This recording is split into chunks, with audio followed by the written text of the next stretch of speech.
Bahkan ada juga orang yang udah ngaji kalah sama istrinya. Ada nggak itu? Allahul musta'an, la haula wala quwwata illa billah, tanda kiamat aja. Takut sama istrinya, takut. Ya bu, samina wa atona.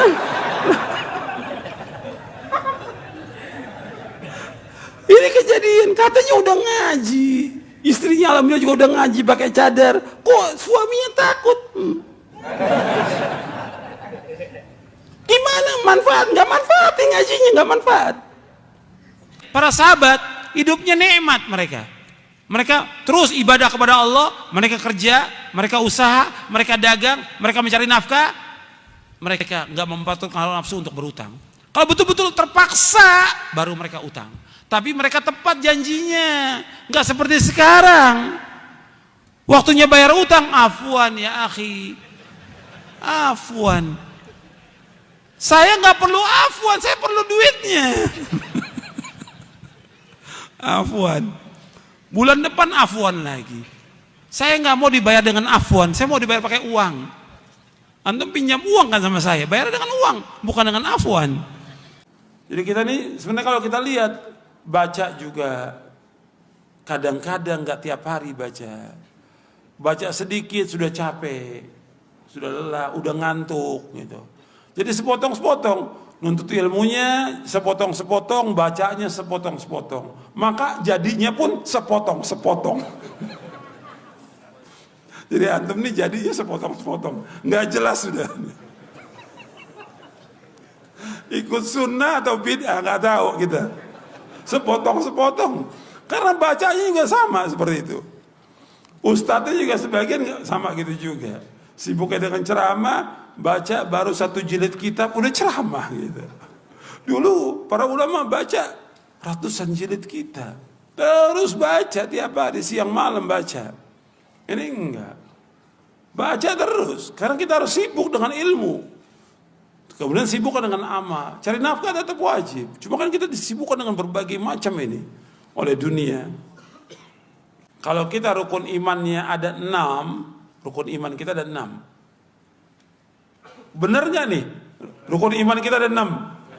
Jangan bengong ngaji bengong. Betul, rukun iman kita ada 6. Coba sebutin.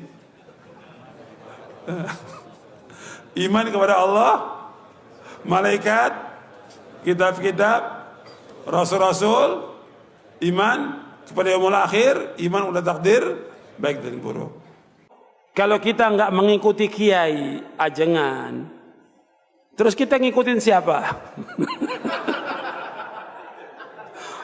Pertanyaan. Tadi saya jelaskan jelas gamblang. La haula wala quwwata illa billah. Ya kita ikut Rasulullah SAW.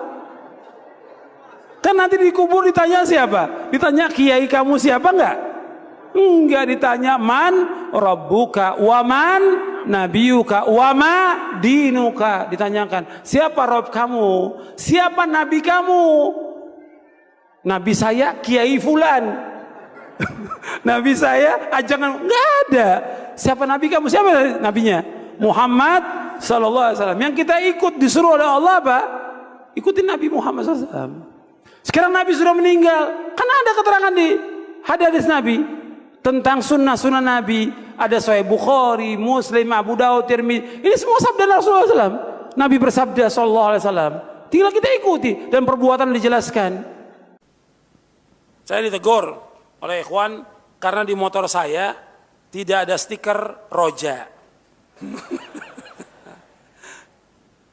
Padahal saya bukan kru roja. Apakah ini termasuk apa Ustaz? Ini termasuk gulu. Ini termasuk gulu. Kita ini gulu berlebih-lebihan. Dan ini banyak berlebih-lebihan. Orang harus, yang penting antum mengambil manfaat istifadah dari kajian yang disampaikan dan amalkan. Nggak mesti ada stiker roja. Ini gulu. Nggak boleh seperti itu. Orang harus manfaat. Hatta juga umpamanya karyawan roja juga, dia harus mengambil manfaat dari kajian yang disampaikan. Jangan pakai jas kru roja, tapi nggak pernah dengar pengajian. Sibuk aja dengan ngambil gambar. Sibuk dengan ngambil gambar. Sibuk jadi panitia. Dia harus mengambil manfaat. Nanti rugi, dia seperti lilin. Dia menerangi orang tapi dia terbakar. Nggak boleh dalam Islam seperti itu. Semuanya, yang di Roja, yang di Masjid Al-Barakah sekitar harus mengambil manfaat dari kajian-kajian yang ada. Itu yang pertama soal itu. Jangan kita gulu. Karena gulu ini apa? Membinasakan. Kata Nabi SAW, iyyakum wal guluwa fid din. Fa inna ma ahlaka man kana qablakum al guluwa fid din. Jauhkan dari kamu dari gulu. Karena gulu akan membinasakan kamu. Jangan gulu dalam agama ini. Gulu membinasakan kamu. Sebagaimana orang-orang sebelum kalian telah binasa dengan sebab gulu. Makanya jangan gulu. Gulu dalam masalah itu stiker, gulu juga dalam masalah tadi. Ya semuanya banyak, kalau contoh kan banyak ratusan ini. Contohnya. Gulu banyak itu. Seperti pengobatan harus dengan herbal. Kalau nggak herbal nggak sembuh. Ini gulu ada. Gulu banyak. Begitu juga ini Masjid Al-Barakah ini. Kadang-kadang ada orang yang nggak mau sholat kecuali di Masjid Al-Barakah. Ini gulu. Saya kalau mau contohkan ratusan ini. Gulu ini. Masjid Al-Barakah dengan masjid yang lain seluruh dunia sama kecuali 3 masjid yang utama. Masjid mana yang utama? Masjid Haram, Masjid Nabawi, Al-Aqsa. Jangan punya keyakinan antum masjid ini utama Al-Barakah, sama dengan masjid yang lain. Dan saya pernah sampaikan di Masjid Imam Ahmad bin Hanbal bahwa Masjid Imam Ahmad nggak punya keutamaan sama sekali. Sama dengan masjid yang lain seluruh dunia sama. Nggak ada keutamaan. Ini ada orang punya keyakinan mesti sholat di Masjid Al-Barakah. Kalau nggak sholat situ nggak sah. Ada ghulu. Ulu, nggak boleh. Sama juga seperti sholat Jumat. Ada orang dari jauh pengen sholat Jumat di Masjid Al-Barakah. Nggak ada keutamaan di sini.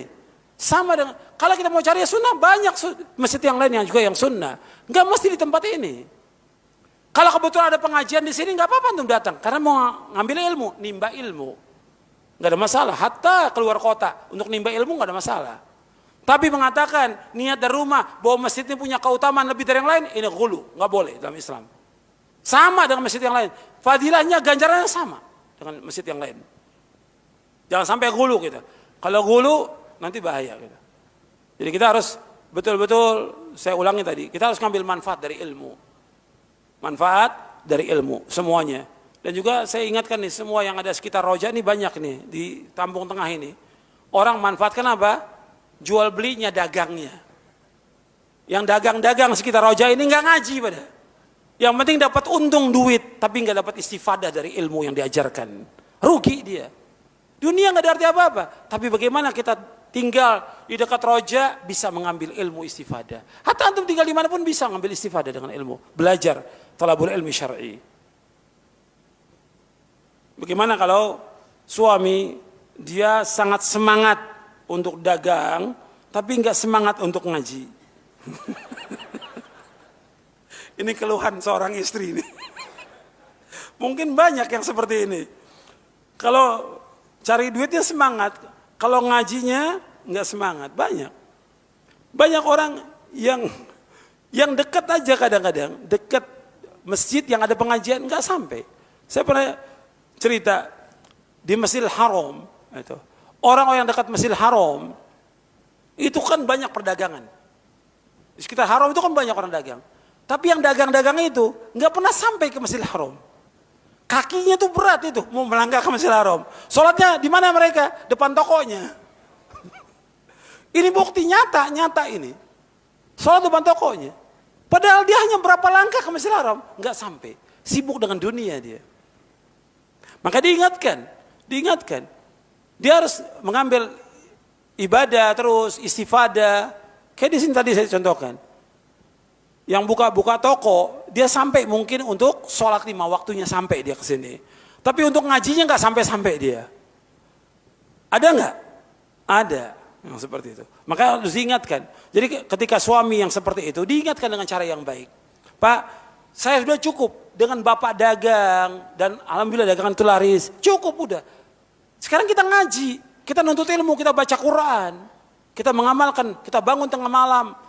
Kita kasih semangat, seorang istri akan semangat dan doa kepada Allah agar Allah memberikan taufik kepada suaminya. Begitu juga suami berdoa kepada Allah agar Allah memberikan taufik kepada istrinya.